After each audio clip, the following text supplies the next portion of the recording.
नमस्कार। आज हम खलजी वंश के पतन के बारे में जानेंगे कि किस प्रकार इस महान वंश का अंत हुआ और एक नए वंश का दिल्ली सल्तनत में स्थापना हुई। अलाउद्दीन के बाद 4 वर्षों में ही खलजी वंश का पतन हो गया। इससे पता चलता है कि उसके साम्राज्य की नींव ही दुर्बल थी। वास्तविक सत्य तो यह है कि सैनिक शक्ति पर आधारित साम्राज्य कभी दीर्घायु प्राप्त नहीं कर सकता। खलजी वंश के पहले 2 शासकों ने, जिनमें जलालुद्दीन खलजी और अलाउद्दीन खलजी प्रमुख हैं, ने सैनिक शक्ति के माध्यम से सत्ता हस्तगत की थी। इसी के आधार पर अलाउद्दीन ने इसका विस्तार किया, मंगोलों से सुरक्षा की और स्वेच्छाचारी निरंकुश शासन स्थापित किया। इसी से लोगों ने उसकी आज्ञा का पालन किया। इस प्रकार की व्यवस्था व्यक्तिगत योग्यता और प्रतिष्ठा पर निर्भर करती है। संयोगवश उसके उत्तराधिकारियों शिहाबुद्दीन उमर और कुतुबुद्दीन मुबारक शाह में से एक भी ऐसा नहीं था निकला जो शासन तंत्र संभाल सके।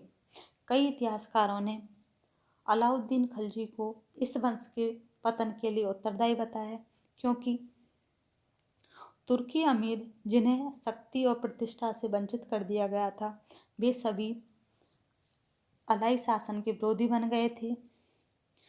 अलाउद्दीन की राजस्व व्यवस्था ने किसानों को असंतुष्ट कर दिया था। उसकी बाजार व्यवस्था ने दुकानदारों और व्यापारियों को भी उसका विरोधी बना दिया था।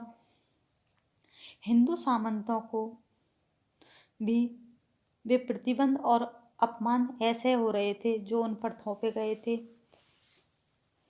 नए मुसलमानों ने भी उसके विरुद्ध निरंतर षड्यंत्र किए थे। वे सभी अमीर भी अप्रसन्न हो गए जिनके हाथों में कुछ शक्ति तथा प्रतिष्ठा थी, क्योंकि निम्न कुलोत्पन्न व्यक्तियों को पद तथा सम्मान देकर उनके समकक्ष कर दिया गया था। इस प्रकार सभी वर्ग निरंकुश शासन से तंग आ गए थे और उसको उलटने के अवसर की प्रतीक्षा कर रहे थे। ऐसे में अलाउद्दीन के उत्तराधिकारी दुर्बल निकले और इंद्रिय सुखों में लिप्त रहने के कारण अपने पिता द्वारा निर्मित साम्राज्य को अक्षुण्ण बनाए रखने के योग्य नहीं थे। 4 वर्ष पश्चात जब मुबारक शाह की हत्या कर दी गई तो संपूर्ण व्यवस्था क्षण भर में ही धराशायी हो गई और इसके बाद गाजी मलिक ने गियासुद्दीन तुगलक के नाम से दिल्ली सल्तनत में एक नए वंश की नींव डाली, जिसे हम इतिहास में तुगलक वंश के नाम से जानते हैं। इस प्रकार खलजी वंश का पतन हुआ। धन्यवाद।